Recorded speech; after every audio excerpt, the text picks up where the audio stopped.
It's time to ask whether Facebook may have moved too fast and broken too many things.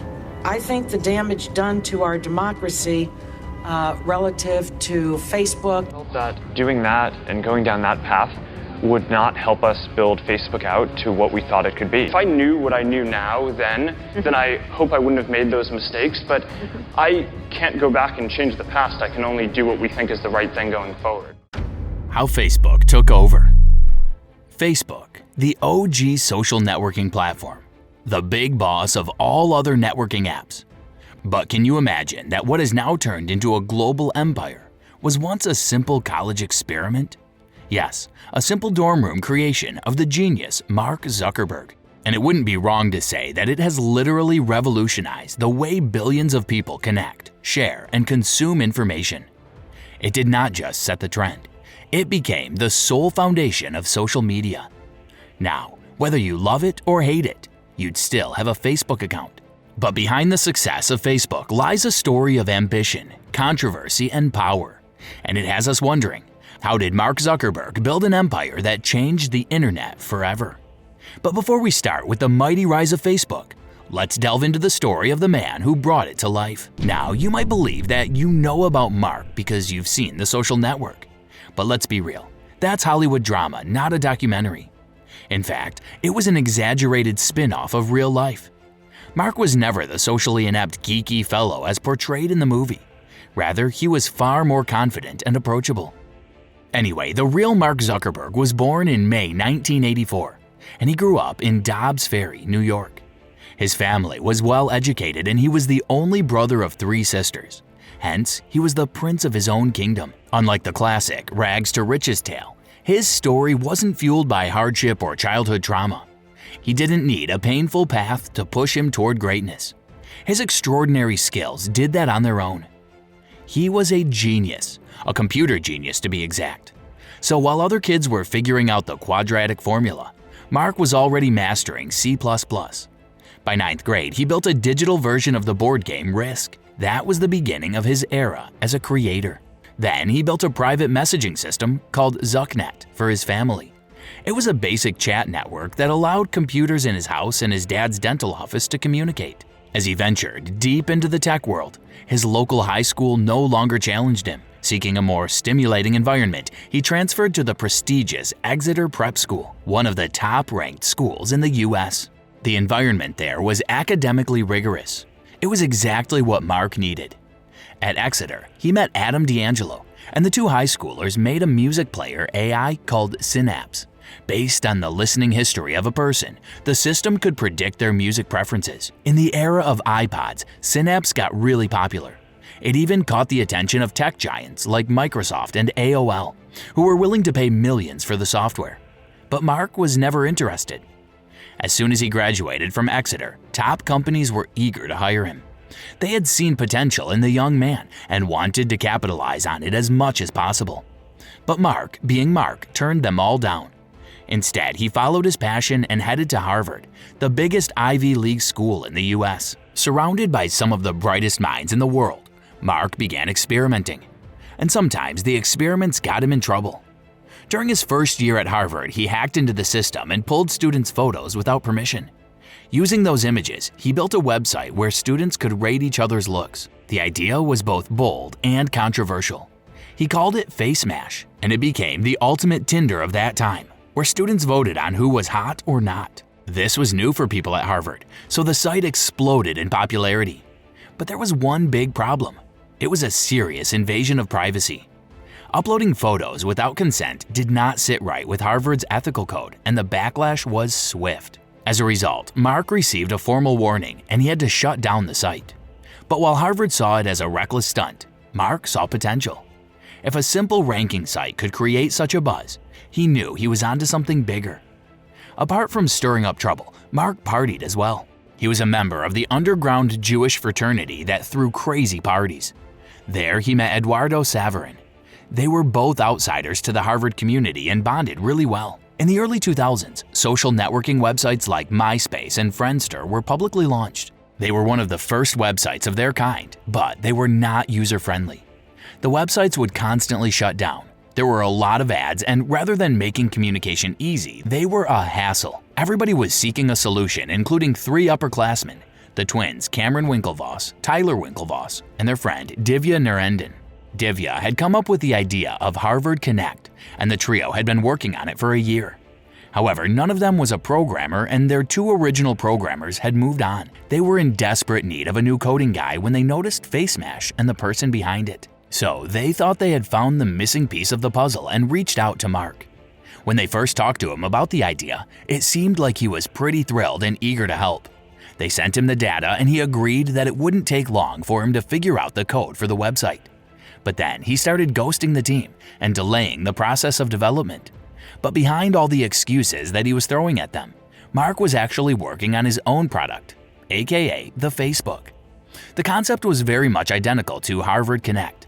He was aiming to use Harvard's student directory data to build a networking website for the students of Harvard. It was as if the universe was benefiting him because he had the prototype of his competitor handed to him on a silver platter. He constantly blindsided Divya and the twins, making them believe that he was working on their product.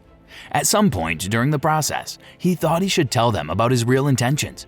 But since that would have been a lot less interesting, he decided to hit them with the launch of his finished product. Mark had Eduardo, who put in $1,000 to fund his project.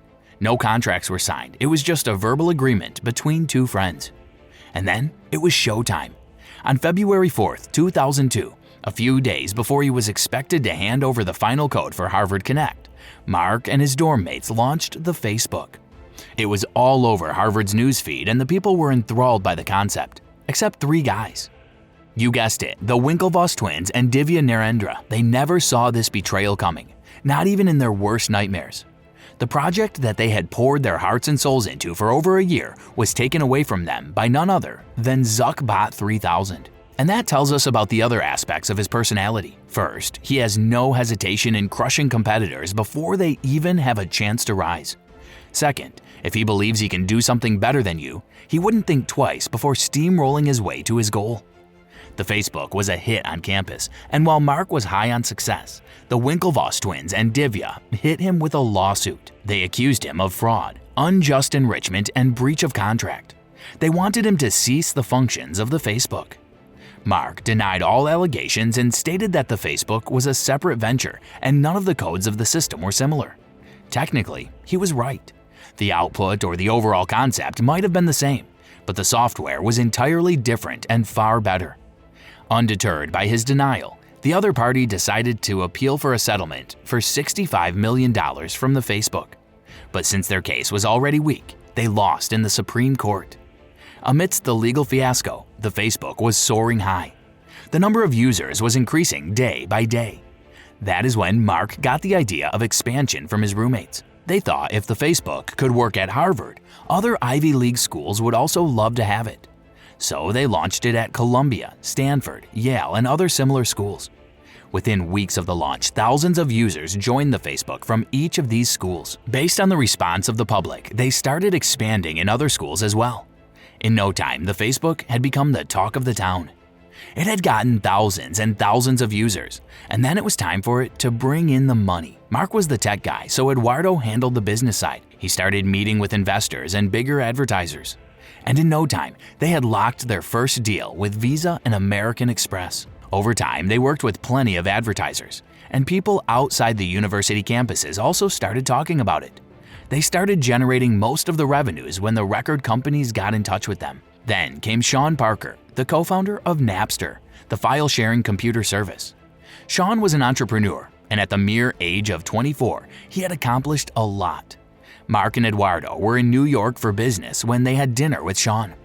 Mark was a true fan of the guy, and he thought getting him on board would be great for his venture.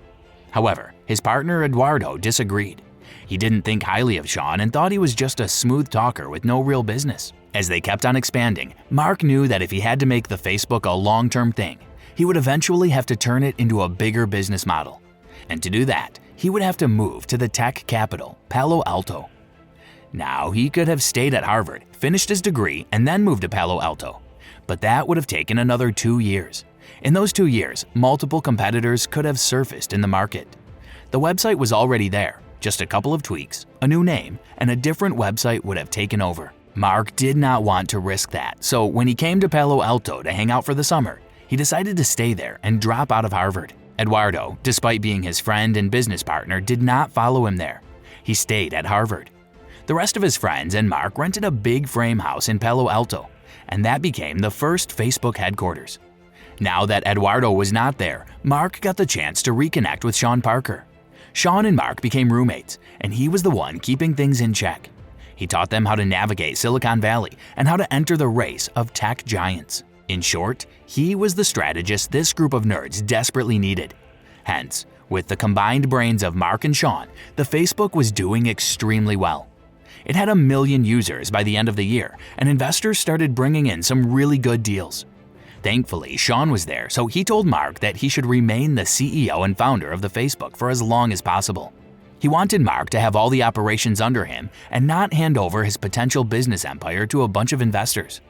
Mark followed his advice and only signed deals that fulfilled his demands. One of his demands was that he be given majority control of the company, and the other was that he be given enough operating cash to hire extraordinary engineers for the company. Sean had informally become the business head, and Eduardo, the original business head, was not happy with this setting.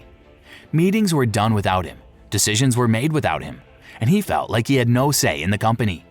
So to get their attention, Eduardo froze the company's accounts. In return, Mark removed Eduardo from the company, and then he actually became a non-entity. Business boomed, and big-name investors started pouring in, all on Mark's terms. As funding skyrocketed, Facebook's valuation hit $100 million. Then Sean, the public face of Facebook, got involved in a drug scandal. The company was still new and couldn't handle being dragged down in scandals. So Mark had to let go of Sean. Mark decided that the house was not a proper fit for a company of this scale and moved to a bigger office space in downtown Palo Alto. The environment at Facebook was not like usual offices. It was very friendly, and the guys liked to keep it casual. After all, it was a college startup. People hate monotony, they get bored fast. So to keep them engaged, Mark came up with regular updates. Some of them were game changers, while others sparked backlash. One of the game-changing new features was being able to tag yourself or your friends in pictures. This feature yielded millions of new users, and in less than 2 years, 5.5 million people were on Facebook.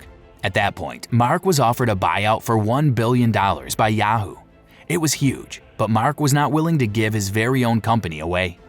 Then came MTV, with its offer of $1.5 billion, and Mark politely rejected their offer by saying, "I may never have an idea as good as this one, so I'm not that interested in selling." That was very well played because Mark had some ideas that could revolutionize Facebook, and he was not giving it away. He introduced the newsfeed, the real-time update box. People could share what they were up to and what they were watching. It was the personal newspaper of each user. This idea was not appreciated by the public. They thought it was a violation of privacy, and due to thousands of users protesting against it, Mark had to apologize. But he never shut down the feature. He knew it had potential and decided to wait. Surprisingly, with a few adjustments, people started liking it, and it became one of the most popular features of Facebook. Then, Mark thought his product was ready to be launched to the general public, and the response was exactly how he had imagined it. And to satisfy the needs of the new users, Mark invited programmers to develop apps for Facebook. He wanted it to be a one-stop shop. Want to chat with a friend?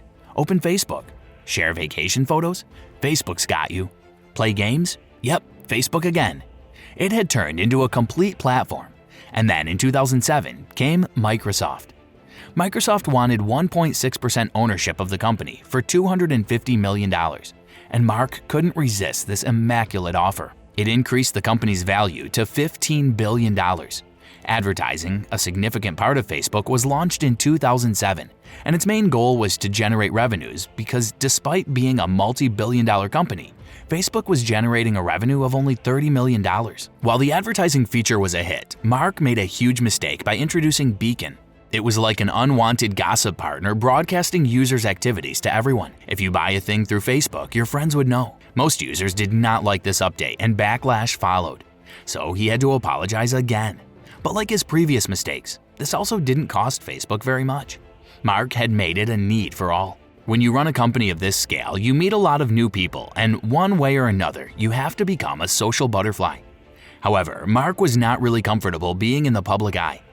In 2009, rumors started circulating in Silicon Valley that Facebook was going private. But Mark pulled a Uno reverse card and took money from a Russian investor, Yuri Milner. They paid $200 million for 1.9% of the company. Milner's investment really helped at that time because it allowed Mark to keep the operations under his control while expanding. This time, his goal was to expand the business, so he put extra effort into the advertising feature. Facebook has all the information about a person's gender, origin, and background, and hence, it used that data to advertise related products. In the guise of stepping on to the next level, Mark revamped the privacy settings in 2009. It made previously private information publicly available unless the users manually adjusted the settings. Since the feature was not thoroughly explained, it led to a lot of information being exposed online. Mark was again under public scrutiny, and he had to step back. The backlash got so strong that it led to Congress, and Mark was officially asked to take down that feature. While this issue was being sorted, a thread of his previous messages started circulating on the internet. In those messages, he was making fun of people trusting him with private information. The messages were from his college days, but they had led to a serious problem, and Mark had to apologize. By the time he turned 25, he had so much drama going around that author Ben Mesrick thought it would make up for an excellent book. The idea came from Eduardo, who reached out to Ben to rant about the betrayal of his partners. After 6 months, Mark found out that Eduardo was talking to Ben. So before anything could go wrong, they settled with Eduardo, refraining from talking to Ben. However, by the time the contract was signed, Ben already had enough material, and when Aaron Sorkin saw it, he agreed to write the screenplay to turn it into a movie. And that is how the film The Social Network was made. Eduardo had unknowingly done a favor to Mark, and because of the film, he had to appear on multiple TV shows. People were thrilled to see a different side of the guy and liked him even better. Facebook had expanded outside of the US, and millions of users were using it for different purposes. It got far more appreciation from all over the world when people got covered for real-life events. In Egypt and Tunisia, it even helped to bring down the government because the protests had gone viral on Facebook. This made the protesters grateful to Facebook and its CEO, to the extent that people even started naming their kids Facebook. That was all about the advent of Facebook, from an idea to a global business empire. The moral of the story? If you want something done right, do it yourself. Don't rely on others to shape the reality of your dreams, because if you can dream it, you can most definitely build it. That was it for today's video. For more such videos, subscribe to our channel, and don't forget to like and share.